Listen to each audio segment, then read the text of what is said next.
તમને ખબર છે રોટલી ગોળ જ શું કામ? થેપલા, ભાખરી, રોટલા બધું ગોળ જ કેમ? કોરોના કાળમાં લોકો ઘરમાં ફસાયા હતા ત્યારે પતિદેવોએ રોટલી બનાવવાનો પ્રયત્ન કર્યો હતો, પણ કોઈ હિસાબે રોટલી ગોળ થતી નહોતી. જુદા જુદા રાજ્યોના જુદા જુદા દેશોના નકશા જરૂર બનતા હતા, પણ સવાલ એ છે કે આ બધું ગોળ કેમ છે? એની પાછળ બહુ રસપ્રદ વિજ્ઞાન છે, એ જાણવા જેવું છે. આજે એના વિશે વાત કરીએ છીએ.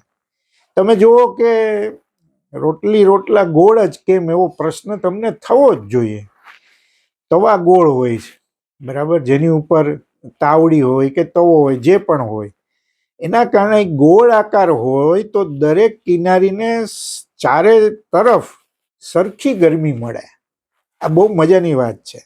એટલે ક્યાંયથી કાચી, વચ્ચેથી ખાસ કરીને કાચી ન રહે ને બળે પણ નહીં.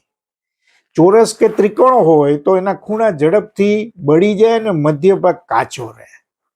વરાળનું દબાણ છે એ અંદર જે ગરમીનું, એ સમાન રીતે ફેલાય.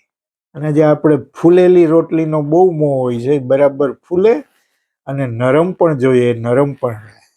આ સૌથી મહત્વની વાત છે. બીજું એક કારણ એ પણ છે કે સૌથી વધારે એરિયા મળે, એટલે કે ક્ષેત્રફળ, જેની પરિમિતિ પેરીમીટર ઓછી હોય અને લોટનો વ્યવહાર ઉપયોગ થાય. આ મુદ્દો વિચારવા જેવો છે, જરાક વિચારજો.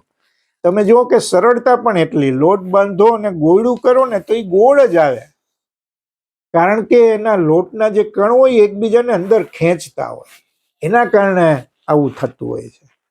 અને જ્યારે એને વણવામાં આવે ત્યારે વેલણ આ બહેનોની સૌથી મોટી આર્ટ છે. હું એવું માનું છું કે વેલણ જે રીતે એ ફરતા હોય ગોયણા ઉપર અને એ રોટલી, થેપલા કે ભાખરી, રોટલો ગોળ બને, તો એને ફેરવવામાં આવે તમે ગોયણાને, અને સતત ફરે ને ગોળ આકાર એની સરળતાથી બને. અન્ય આકારમાં વધારે ચોકસાઈ જોઈએ એવું વિજ્ઞાન કહે છે. સાહેબ, આપણને ગોળ આકારમાં મુશ્કેલી થાય છે, ને પછી કેટલાક લોકો તો ઊંધો વાટકો મૂકીને ગોળ કરે છે, એ જુદી વાત છે. અને સગવડતા માટે પણ આ આકાર જરૂરી છે. શું કામ? તો કે ગોળ આકાર હોય ને તો એને ફોલ્ડ કરવામાં સરળ રહે, એની થપ્પી કરવામાં સરળ રહે, થાળીમાં મૂકવામાં પણ સરળતા રહે. એટલે આ વ્યવહારુ આકાર છે. અને એની સાથે કેટલીક સાંસ્કૃતિક માન્યતા પણ જોડાયેલી છે. શું? તો કે સૂર્ય ગોળ છે, ચંદ્ર ગોળ છે, જીવન ચક્ર પણ ગોળ. એટલે એના પ્રતિકરૂપ આ રોટલી રોટલાનો આકાર છે. આ બહુ મજાની વાત છે. પણ હવે આનાથી જરા જુદી વાત ઉપર જઈએ કે નાન છે, કુલચા છે કે તંદૂર રોટી છે, એ ગોળ નથી હોતી. શું કામ? એનો પણ બહુ મજાનો ખુલાસો છે કે લોટ અને રાંધવાની પદ્ધતિ એ બંનેમાં ફરક છે, એના કારણે આવું બને છે. તમે જુઓ કે મોટા ભાગે નાન કે કુલચા હોય એ લંબગોળ હોય અને અનિયમિત આકાર હોય, એની બનાવટ જ જુદી હોય. એ તંદૂરની ભઠ્ઠીમાં મૂકવામાં આવતી હોય છે. એટલે ગોળનું બનાવીને એને દિવાલ ઉપર ચોંટાડવામાં આવે. તંદૂરની દિવાલ ગોળ હોય પણ ચોંટાડાય એટલે એને ખેંચવામાં આવે, અને એટલે એનો આકાર છે એ અનિયમિત બને. અને જ્યારે એ લટકતી હોય, જ્યારે લગાવવામાં આવે તંદૂરની દિવાલ ઉપર, ત્યારે નીચે ખેંચાય, ત્યાં ગુરુત્વાકર્ષણનો નિયમ લાગુ પડે, એટલે એનો આકાર અનિયમિત રહે. બીજો સૌથી મોટો તફાવત એ છે ખમીરવાળો લોટ. એટલે કે એમાં યીસ્ટ હોય, દહીં હોય, સોડા હોય, ફર્મેન્ટેડ માટે. રોટલી ભાખરીમાં એવું ફર્મેન્ટેશન નથી હોતું. એટલે આ ખમીરવાળો જે લોટ હોય એમાં ઇલાસ્ટિસિટી વધારે હોય, એટલે એને થપથપાવે અને ખેંચે ને એનો આકાર અનિયમિત થાય. બીજું કે રોટલી કરતા નાન છે કે કુલચા છે, એ બધું જરા જાડું હોય, જાડા લોટમાંથી હોય છે. એટલે એકદમ ગોળ બનાવવી થોડી મુશ્કેલ હોય છે, અને તંદૂરમાં લગાવવાનું પણ મુશ્કેલ હોય છે. આ ફરક છે આ બંનેનો. હજી એક વાત એમાં એની સાથે જોડવી છે ને, એ છે પીઝા. પીઝા ગોળ પણ હોય છે અને બીજા પણ એના આકાર હોય છે. પીઝા આવે છે ઇટાલીથી, અને ઇટાલીમાં ગોળ પીઝા બનતા હતા, અને એના કારણે એ વૈશ્વિક ઓળખ થઈ ગઈ.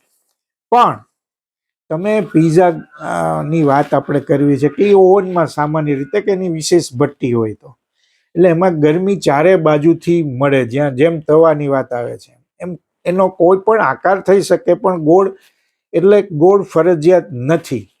રોટલી છે એ ખુલ્લી તવા ઉપર તાવડી ઉપર થાય એટલે એમાં ગોળ હોવી અનિવાર્ય છે. આ બે બેઝિક ફરક છે. વ્યવહારુતાની વાત કરીએ તો ગોળ છે ઇટાલિયન પરંપરા છે, જેમ કહ્યું એમ એને કાપવું સરળ પડે છે. વચ્ચેથી તમે ત્રિકોણાકારમાં કાપો એટલે બધાને સરખો ભાગ મળે, અને હાથમાં તમે ખાવ ત્રિકોણાકાર તો એ પણ તમને સરળતા રહે. ચોરસ અને લંબચોરસ આકાર થાય છે પીઝામાં. એ પાર્ટી હોય, કેન્ટીનની વાત હોય, ડીપ ડીશ, ખાસ કરીને સિસિલી અને શિકાગો સ્ટાઇલ એને કહેવામાં આવે છે, કારણ કે એમાં ટ્રે ચોરસ હોય છે એટલે ચોરસ અથવા તો બીજા આકારો હોય છે. પણ ભારતની વાત કરીએ તો 95% પીઝા ગોળ જ હોય છે. એ રેસ્ટોરન્ટ ભલે ભારતીય હોય કે ન હોય, પણ પીઝા મોટા ભાગે ગોળ જ મળે છે. એટલે ત્યાં આપણો રોટલાનો કન્સેપ્ટ કામ કરે છે. એટલે ભલે આપણે રોટલી ગોળ ન કરી શકીએ, પણ ગોળ હોવાનું એનું વિજ્ઞાન છે. બહેનોની એમાં કળા તો છે જ, પણ વિજ્ઞાન પણ છે. આવું તમે કદી વિચાર્યું હતું? નહીં વિચાર્યું હોય. આભાર, ફરી મળીશું.